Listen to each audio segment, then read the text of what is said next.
provincial Daniel Boumba-Loubaki a annoncé également la construction dans les prochains jours d'un marché municipal moderne et d'une école primaire publique. Toujours dans cette municipalité, devant les habitants d'Ingaba, le gouverneur de la ville de Kinshasa, Daniel Boumba-Loubaki, qui était accompagné des vice-gouverneurs et des IELI, a réitéré la détermination du gouvernement provincial de Kinshasa de redorer l'image, la capitale, par la matérialisation des projets structurants à grand impact. L'autorité urbaine, la ville de Kinshasa, a par ailleurs sollicité l'accompagnement de la population pour la réussite des 10 projets. Présent, l'élu d'Ingaba, le député provincial, Mon Plaisir, Bolo Kole, a vivement remercié le gouverneur de la ville de Kinshasa, Daniel Boumba-Loubaki, et l'exécutif provincial pour la mise en œuvre de ces projets structurants et d'intérêt général. Et puis, dans le cadre de la clôture du projet RED+, dans le Kwilu, des matériels roulants ont été remis à la population et à la production, dont de la coopération japonaise. À cette occasion, quelques réalisations financées par le Japon ont été visitées, dit Pati Tondouan. 6 Jeep Toyota 4x4 et 4 motos Yamaha pour la province du Kwilu. Des matériels roulants, dont du Japon, remis le vendredi 26 septembre à la clôture opérationnelle du projet intégré RED+ Kwilu. Les participants à cet atelier de restitution ont eu l'occasion de voir toutes les réalisations de ces projets. Il s'agit d'un projet d'agroforesterie pour la réduction des gaz à effet de serre, projet financé par la JICA et salué par le gouverneur du Kwilu. Je voudrais exprimer au nom du gouvernement provincial et de toute la population du Kwilu notre profonde gratitude à la coopération japonaise, en particulier à la JICA, pour son expertise technique et le cofinancement à travers CAFI et FONARED pour le financement du projet. La partie japonaise reste confiante et sensibilise pour la pérennisation des acquis de ce projet. Le projet a permis aux populations locales dans la province de Kwilu d'améliorer leurs conditions de vie grâce à l'agroforesterie, le paiement pour services environnementaux, PSE, et d'autres activités génératrices de revenus telles que les activités pilotes d'élevage de vaches dans le secteur de Kapia. En marge de ces assises de 2 jours organisées à Bandundu-Ville, il y a eu des visites sur terrain, notamment à l'INPP, l'Université de Bandundu, ainsi que des champs d'agroforesterie. Et le gouverneur du Kasaï central a séjourné dernièrement en Chine. Joseph Moïse Kamboulou a sur place signé une convention de jumelage entre la province de Ngwasi de Chine et du Kasaï central dans le domaine agricole. En mission officielle en République populaire de Chine, la délégation de la province du Kasaï central, conduite par son gouverneur, Joseph Moïse Kamboulou, s'est rendue dans la province agricole de Guangxi, où elle a visité l'Institut de recherche de plantes subtropicales, l'Université professionnelle agricole, ainsi que la mairie de la ville de Nanning, où elle a été accueillie par le maire Hu Gang. Objectif: ouverture d'un jumelage entre les 2 provinces, à savoir celle de Guangxi en République populaire de Chine et celle du Kasaï central en République démocratique du Congo. Entreprendre des démarches et discussions avec les partenaires des différents secteurs afin d'apporter de l'expérience dans le Kasaï central, une province à vocation agricole et minière.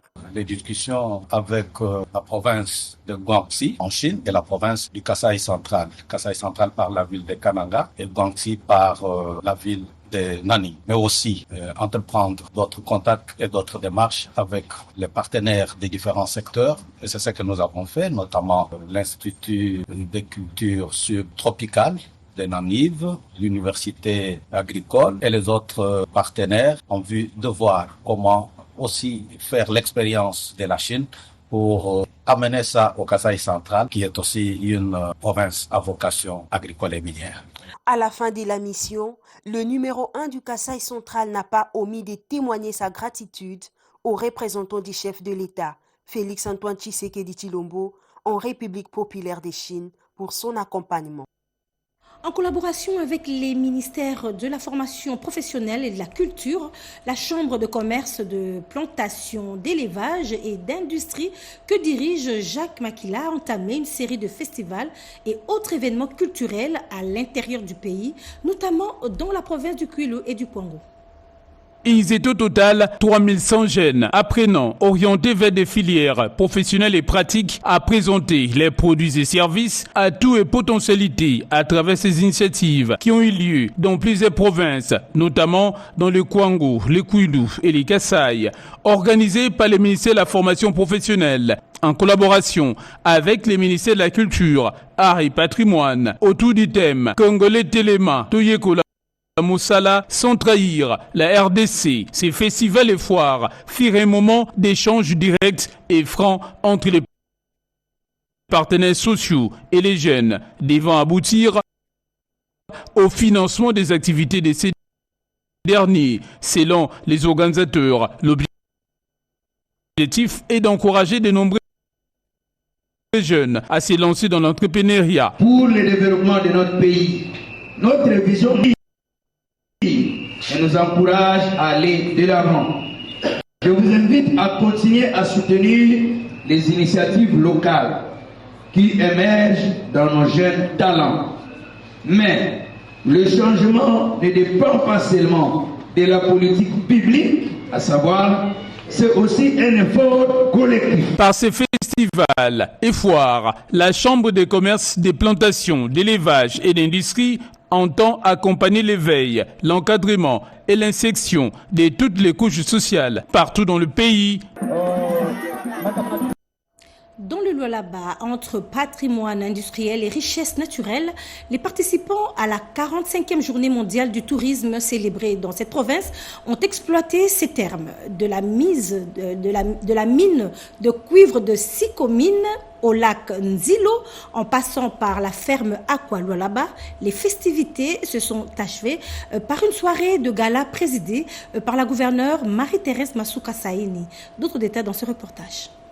La journée mondiale du tourisme au Lualaba a été célébrée en 2 étapes. Au-delà de son caractère solennel, elle était un rendez-vous de découverte de plusieurs sites touristiques.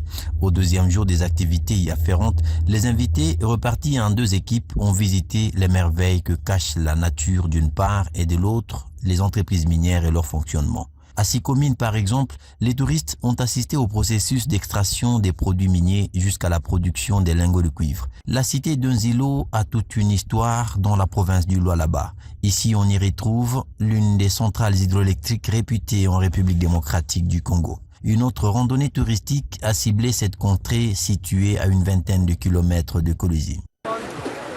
Cette messe touristique a pour objectif de valoriser les richesses naturelles pour booster l'économie locale, l'un des piliers du développement de la province du Lualaba. C'est dans ce cadre que le ministre provincial du tourisme, Diefray Masuka Saini, à la tête d'une forte délégation, a conduit ses hôtes à la découverte de la ferme Aquacole Lualaba, située au village Tendé dans le territoire de Muchacha.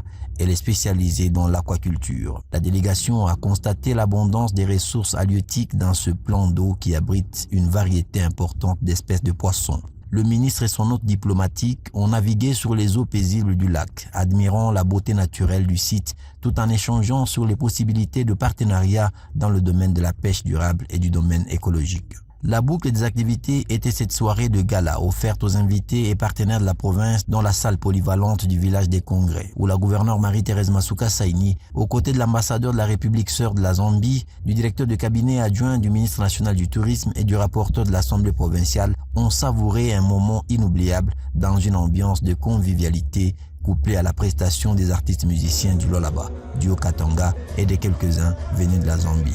Le ministère provincial du tourisme se dit honoré de l'organisation de cette commémoration. La remise des brevets et attestations par la gouverneure Marie-Thérèse Masuka Saini aux personnalités et entreprises partenaires de la province qui œuvrent pour la promotion du tourisme au Lualaba était l'un des temps forts de la cérémonie.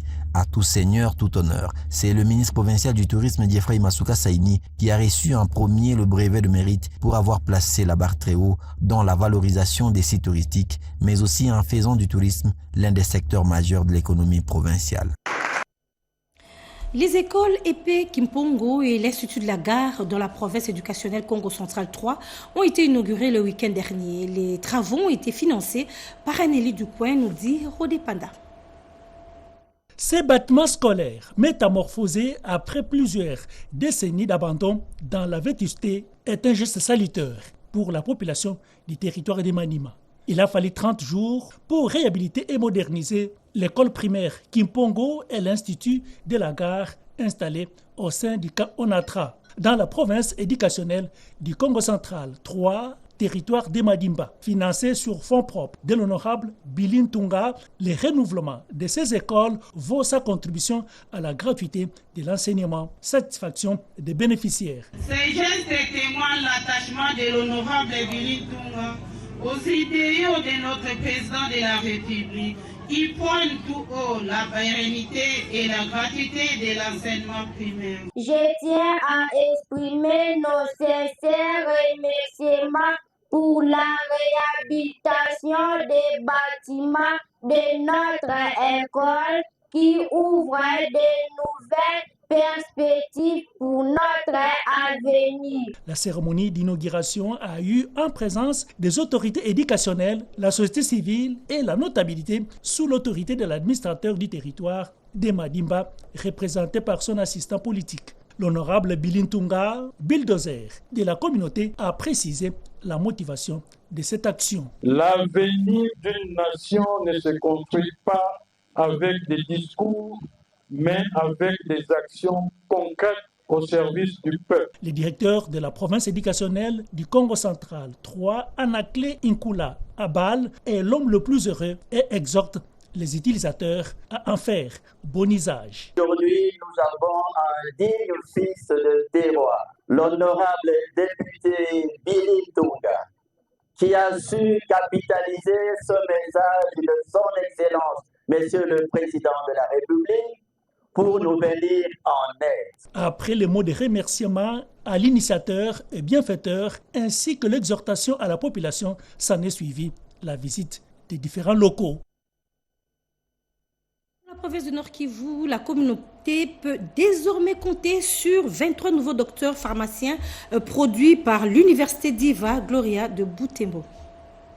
Tout a commencé par une procession au rythme de la fanfare du rond-point VGH au centre-ville de Butembo, en passant par le boulevard Président de la République jusqu'à Vukaka, siège principal de l'église du rite africain ERA. Ici, un culte a été présidé pour la circonstance par le président légal et mondial de l'ERA, Monseigneur Josué Wasinga El Shamir Kalouaye, en même temps grand chancelier de l'université Divina Gloria de Butembo UDGB. Dans son discours prononcé par le secrétaire général de l'ERA, il a exprimé ses gratitudes. Nous exprimons notre profonde gratitude au gouvernement de la République démocratique du Congo et particulièrement au ministère de l'enseignement supérieur et universitaire pour l'agrément, l'homologation et l'entérinement des diplômes de notre institution. S'en est suivi l'allocution des docteurs Feston Sindani, inspecteur pharmacien au Nord Kivu, qui a invité les assermentés à la sensibilisation de la communauté pour relever le défi lié aux médicaments en République démocratique du Congo. Avec votre appui, nous allons travailler pour que nous puissions assainir le secteur pharmaceutique. Est arrivé enfin le moment pour les 23 lauréats de réciter le serment des Galiens. Engagement reçu et validé, séance tenante par le vice-président de l'ordre des pharmaciens au Nord Kivu, Dr Félicien Bahingana. Un véritable soulagement des lauréats qui, après 6 ans de formation, peuvent désormais être inscrits à l'ordre national des pharmaciens. Ces moments symboliques consacrent des années d'efforts. Les inscriptions des nouveaux étudiants sont à court et les nouveaux candidats pourront profiter de cette qualité d'enseignement vantée lors de cette cérémonie par le secrétaire général académique de l'université Divina Gloria de Butembo. En pleine période d'état de siège, Bunia se modernise. Le gouverneur militaire de l'Ituri a lancé ce lundi 29 septembre les travaux d'asphaltage de 20,5 km de voirie urbaine, un chantier confié à la société Good New Africa SRL. Toute la notabilité de l'Ituri a été représentée au lancement de ces travaux sur la colline du groupement Tséré. Le chef de la chefferie de Bahema Dirumu a loué le leadership du lieutenant-général Luboyan Kachama Johnny. Nous, population de la chefferie de Bahema Dirumu, mais qu'ils mettent non l'élément de... Nous nous engageons à accompagner ces projets, à protéger les ouvrages et à collaborer pleinement avec l'entreprise et les équipes techniques pour que les travaux se déroulent bonnement. Le directeur technique de la société Good News Africa a épinglé les axes concernés par les travaux. Entre-temps, son directeur général a insisté sur la culture de la paix pour développer l'Ituri. Trosso Police des Frontières 1, Hôpital Salama, Hoho Espace Hong Kong. Trosso Atre Police des Frontières 3, Gouvernorat Soukissa 2, Trosso Tséré, centrale hydroélectrique de Boudana. Notre province a longtemps souffert. Il est temps que chacun mette la main sur la pâte afin de contribuer à son développement. Nous invitons tous les groupes armés et particulièrement notre jeunesse au sens élevé du patriotisme. Au nom du commandant suprême et chef de l'État Félix Antoine Tshisekedi Tshilombo, les gouvernants militaires de l'Ituri ayant lancé les travaux a insisté que cela est le symbole véritable de la paix. Je rends hommage au président de la République parce qu'il a commencé. Il nous a offert tous les chantiers que nous voyons ici, notamment la voirie, l'université qui est à côté et aussi l'aéroport. Mais au-delà de ça, nous-mêmes Ituriens, nous nous sommes dit, c'est vrai, le chef nous a offert cela, mais nous aussi nous allons lui montrer que nous sommes forts, que nous pouvons faire quelque chose. Et ça fait plaisir. Juste après les lancements, le lieutenant-général Luboyan Kachama Johnny s'est rendu à l'unité médicale d'intervention rapide IMIR pour palper du doigt les travaux de la réhabilitation et d'équipement de cette structure médicale dotée des lits, matelas et d'autres kits médicaux consécutivement à sa promesse faite la semaine dernière. Il a en même temps apporté son réconfort moral à ses compagnons d'armée blessés et a encouragé les corps soignants. Et cela sur instruction de sa hiérarchie politique et militaire. Touélé se dote d'un nouveau siège pour son organe délibérant. Le gouverneur Jean-Paul Mitongambou a inauguré ce bâtiment de l'Assemblée provinciale et a remis les clés à son président Justin Zamba.